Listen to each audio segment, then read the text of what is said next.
It's my pleasure to present tonight's speaker, Stephen Huston, a PCNS Fellow, former president, current treasurer, etc., etc. He will be speaking on coinage and keeping tabs from Mesopotamia to Wall Street. Take it away, Stephen. Okay, this presentation, I need to warn you, was something I was starting to work on for November, but we didn't have a speaker for July, so here I am. Okay, coinage and keeping tabs. When we think about money, we each think in our own money of account. And that's a term you're going to hear from me a lot this evening, and I'll explain it as I go along. The money of account is the denomination in which we value things without being conscious of it. I'll show you how this mental money is entirely separate from our coins and currency. It's something more primitive that we take with us wherever we go and whatever the local currency is.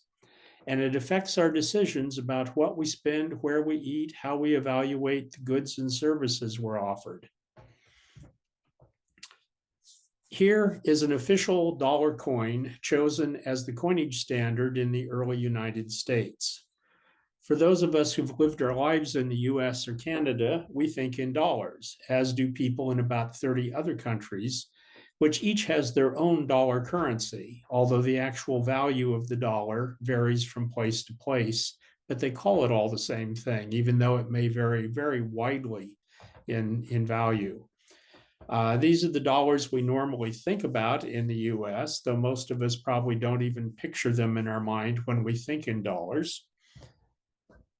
But if you live in Canada, your dollars look more like this, and they're not worth the same amount as dollars in the United States.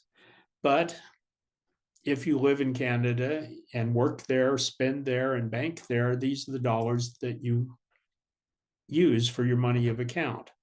For each of us, when we travel to a different currency zone anywhere on Earth, we tend to think of the local prices that we see on menus and price tags. And what comes to mind is, how much is that in real money? Meaning the money that it would cost us in our own money of account.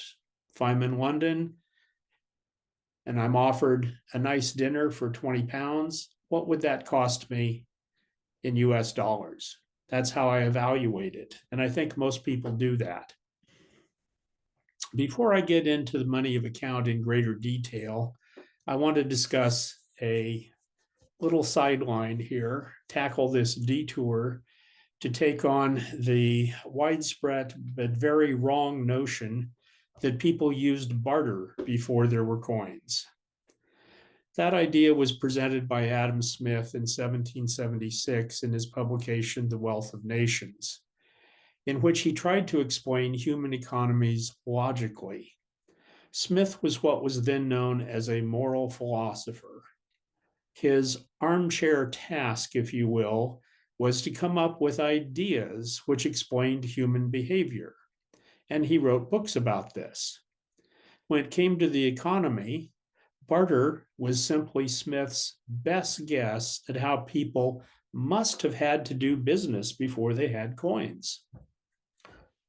Imagine people wandering about the countryside or even wandering through a local market area, each trying to find others with whom they could directly trade whatever they had too much of for something else that they wanted. This grotesquely unworkable system is what Smith described as barter, and people swallowed this. Smith even cited examples of barter economies such as North American Indians, because it sounded logical to him.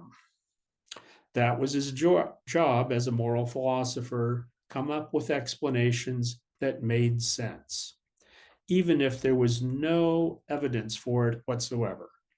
So much like modern artificial intelligence, he made up what seemed likely, and people assumed it was true, even though his examples were basically what we would now call hallucinations if an AI came up with it. While barter's most common use is to describe simple trades, such as school kids trading half a sandwich for two cookies or an apple for an orange, that kind of trade takes place on a small scale without records. And it turns out that Smith made up the whole thing about entire primitive economies working this way. Many anthropologists have since studied economics throughout history, and they all agree on one fact: no economy anywhere at any time has ever relied on barter as its primary means of trade. People have always had a much more efficient system than barter, and it's one you've all heard of. It's called money. More specifically, it's the use of a money of account, a system for keeping track of values based on other objects of known and agreed value, usually a quantity of grain or silver, because those things pretty much have a fixed value in any given area. It's called the money of account because people actually kept accounts of transactions in these values in written form, going back at least 10,000 years, many millennia before the first coins were made. Some of these earliest written accounts have survived in the form of tokens, which may have been given as receipts in a transaction. These 10,000-year-old inscribed bits of clay could even be used in trade themselves as tokens. Records of monies of account mark the beginning of written language. First, it was a method of keeping tabs, literally on people's tabs with local merchants, but it evolved and enabled what we now call written history. Early records include cuneiform tablets, the majority of which do not contain things like the Epic of Gilgamesh or the Laws of Hammurabi. Instead, they describe financial transactions, hundreds of thousands of them. Scholars have deciphered only a small portion of these that have been found, but a huge percentage of everything that they have deciphered has turned out to be bookkeeping records showing transactions and account balances. Not nearly as exciting as Gilgamesh, but much more important to daily life at that time. In short, the money of the ancient economy was written down or issued as tokens or receipts, which could be added to or subtracted from accounts by scribes who were kept present in public marketplaces and local temples. This use of a money of account predated coinage by many millennia, and that concept is still part of how we think about the value of money today. I first experienced money of account in action as a child while visiting family friends who ran a farm. One day we picked several lug boxes of fresh produce from the garden and took it to a nearby grocer. He looked it over and said it was worth so many dollars credit on the farmer's tab. The farmer said okay, and then asked him to wrap up a pound of bacon, some steaks, and a couple of quarts of milk and put that on his tab. No cash, no checks, no credit cards. They simply agreed on the amounts that they were trading back and forth and walked away because the grocer wrote it down. They didn't even discuss the balance. It was all on his tab, and both of them were fine to keep a running tab indefinitely. That's how they did business. That is the whole basis of a money of account. You don't need any cash or to make any payment for it to work. So, how did people agree on the value of a unit of the money of account before coinage entered the scene about 2,700 years ago?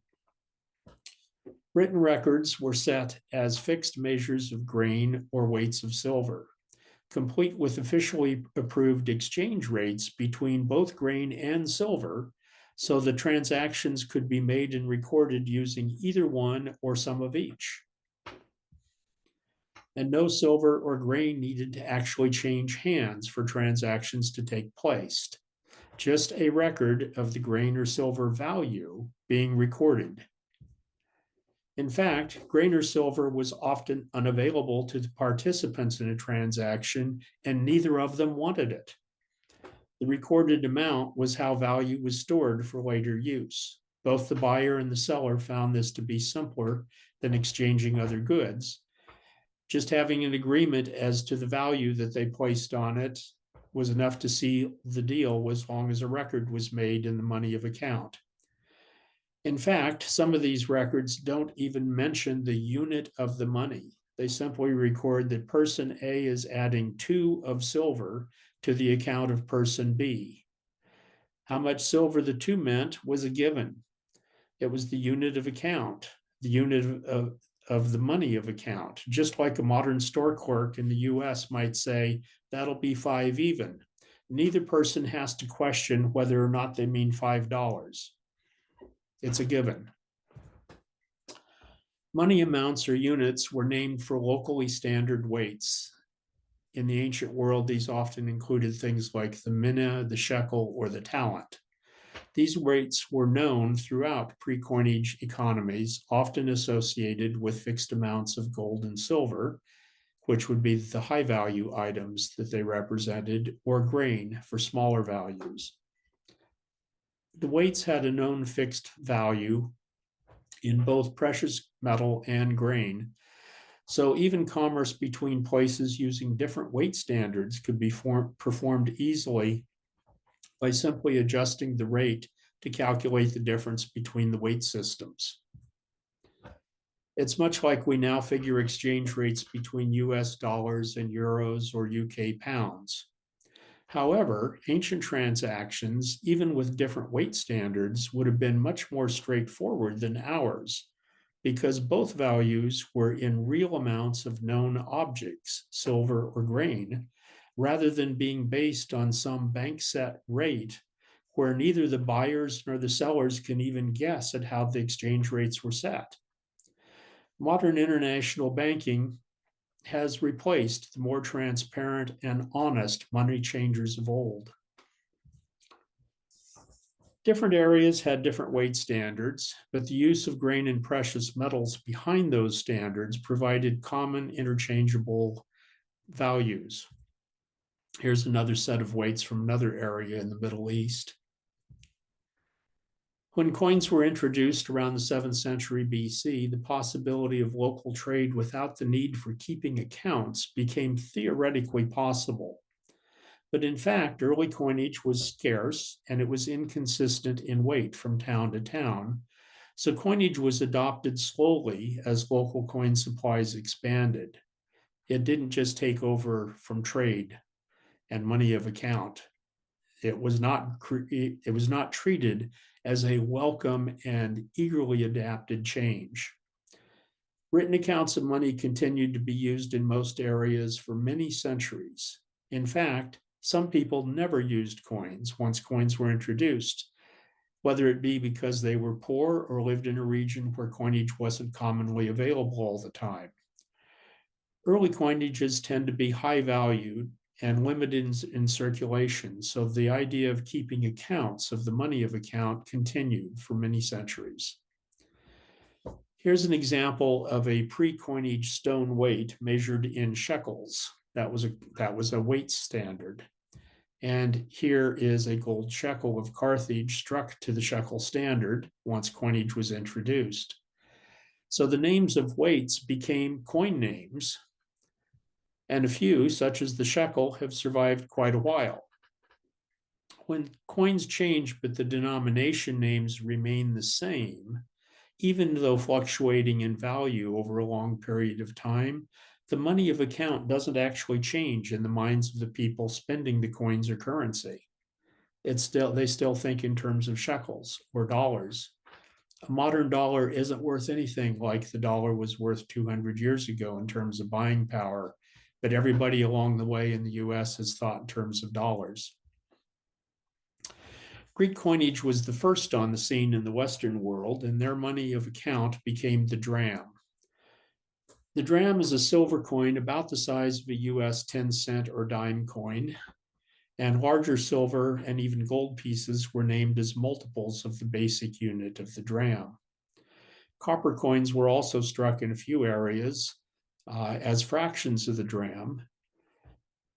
And a lot of consumers probably never handled anything but the bronzes. So some of the bronze coins, such as obols, which would have represented 1/6 of a dram based on the old weight standard, became the system they used for keeping track of their money of account. But any official records would have been in drams or drachma. Next came the Romans, at first a small region on the edge of the Greek world. But Rome soon expanded in territory and trade, establishing its own currency system based on the bronze libra or pound. As Rome's economy expanded, the use of silver also became common, and the denarius, another dime-sized silver coin, became the common money of account throughout Rome's territories for many centuries. Official documents about money and transactions were recorded using the denarius or its bronze fractions, the as and the sestertius, as the official denomination of record. Depended on the coinage in which things were likely to be paid. Some types of accounts were expected to be paid off in bronze coins, even if they were recorded as denarius amounts. The denarius as the official Roman money of account outlasted the era of the denarius coin being issued at all. The Roman Empire quit minting denarius coins around the time of Diocletian's monetary reforms at the end of the 3rd century. They replaced the increasingly debased denarius coinage with a larger billion and later bronze coins commonly referred to as phallus. But the accounts, including government tax records, even after the denarius disappeared, continued to be written in terms of denarius as the record of the money of account. There was no point in recording the smaller bronze phallus, where it would take hundreds of these to make the equivalent of a denarius as the money of transaction when large amounts were being discussed, so the denarius remained the standard. The phallus coins were eventually reduced in weight. Actually, it happened fairly fast until in the West they completely disappeared, leaving the Roman world with no money, no cash. The phallus survived longer in the Roman East under what we now call the Byzantine Empire, but after it disappeared from Europe, people had to come up with other ways of doing business. I'm going to stick with the West for the rest of this discussion. But as we enter the extremely late Roman or early Dark Ages, the average person quit seeing coins in circulation. The money of account did not change. Once again, when coinage disappeared, people still did transactions as denarius, but that was the money of account. It represented a value of silver, which still existed. People had hoards of silver. Some people didn't have any. But if you owed money to someone, you could record it in denarii. And if you actually went to pay off a debt, you could pay it off in grain or silver by weight. So the denarius remained the money of account, even though silver rarely changed hands and no silver was being coined for several hundred years. The recorded accounts of the money of account is what really mattered in terms of keeping track of values. When money began to reappear in the medieval era, small silver coins were struck and still referred to as the denarius, although locally it was sometimes pronounced as the dinar or the dinar. This style of coinage, with the denarius as the underlying money of the account, continued for several more centuries. By the time the denarius was being replaced as the money of account in Europe, it had been the name of the standard unit for keeping track of transactions for almost 1,500 years. In fact, it was so commonly referred to by its abbreviation, the letter D, that the British penny, which was struck as a silver piece clear into the 1600s, continued to be referred to clear into the 20th century as the D. That was the abbreviation for a penny. As new mining techniques expanded the available supplies of silver and even some gold in a few areas, larger denominations began to replace the old deniers and gradually became the basis for new standards as the monies of account. We begin to see references in documents to guldens, grossos, and eventually thalers, the forerunner of our dollars, along with other crown-sized coins of the world, some of which were minted well into the 20th century. The coinage and monies of account were used and regulated by the rulers, whether that was an empire, a local ruler, king, a duke, or even a local mint official. Any official changes in the money of account tend to occur very slowly as very new coins replace very old denominations.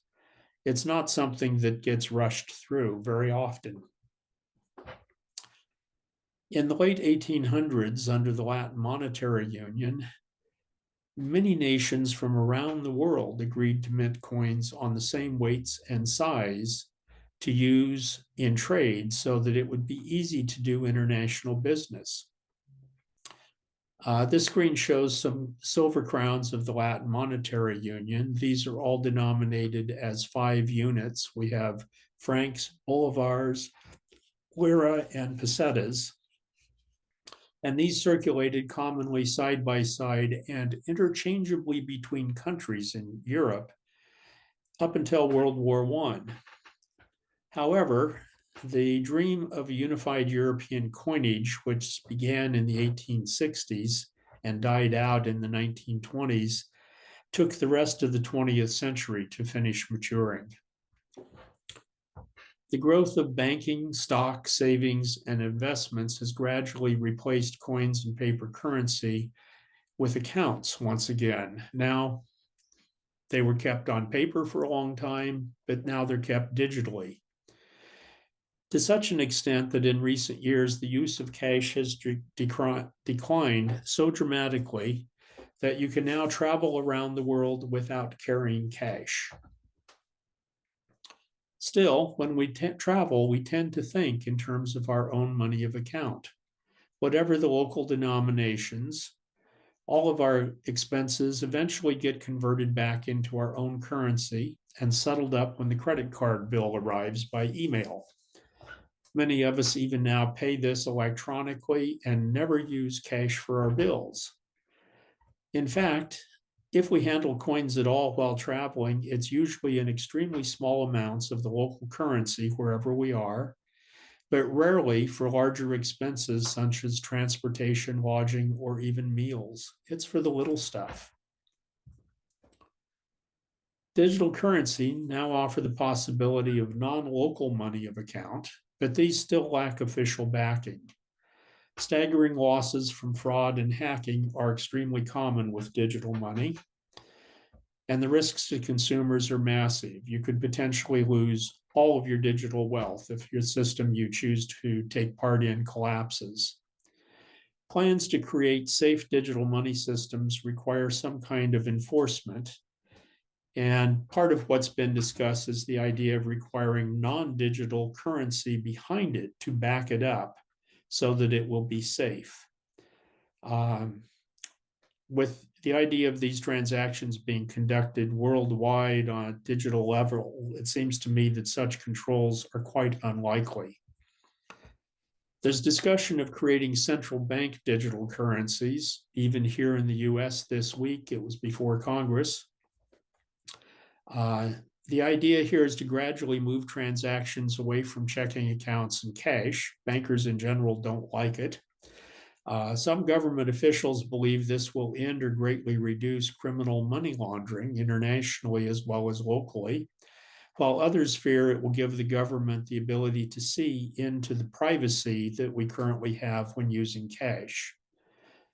The US dollar is still the most widely accepted currency in the world, and in addition to other dollars being common in about 2 to 3 dozen other countries, there are also about 30 countries where the US dollar is legally acceptable when writing contracts or paying off debts.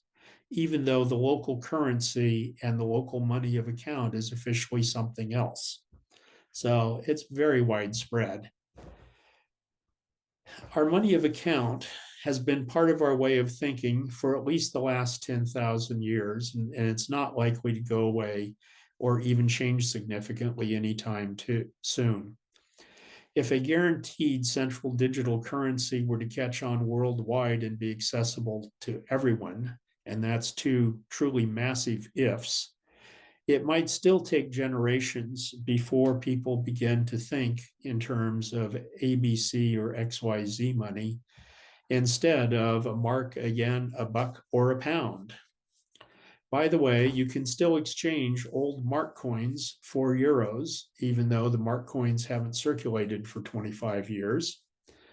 So has the mark actually disappeared, or has it just undergone a name change? When the euro was being introduced to truly replace local coins back at the beginning of the 2000s, there were many comments that the value of the new euro eerily mimicked the US dollar, even though it didn't look like it. And people questioned whether or not the euro was intended to put Europe on the dollar standard. Curiously enough, it hasn't fluctuated too widely from them being very near in parity throughout the 25 years it's been in use. Meanwhile, the change in the money of account seems to have been accomplished for most Europeans during this time. Throughout Europe, people do all of their business in terms of euros. You will not find people quoting marks, pounds, or anything else other than the euro when pricing things. We haven't seen a real change in the US's money of account for 250 years. And my bet is that if a central bank digital currency is ever established here, the US will remain on the standard of the dollar, and no one will change their mental unit of account from being the dollar as the money of account. I pulled a ton of images very quickly for this. Most of them were from public domain, also some Creative Commons licenses, and stuff from various mints and central banks' websites from around the world where they have stated that the stuff is in public domain. But I want to give a special shout out to Wikipedia as a good way to find this stuff, and CNG, the Classical Numismatic Group, as having licensed their stuff to be used on Wikipedia and to allow replication of it for use for educational purposes. So that's been a big help in putting this together quickly.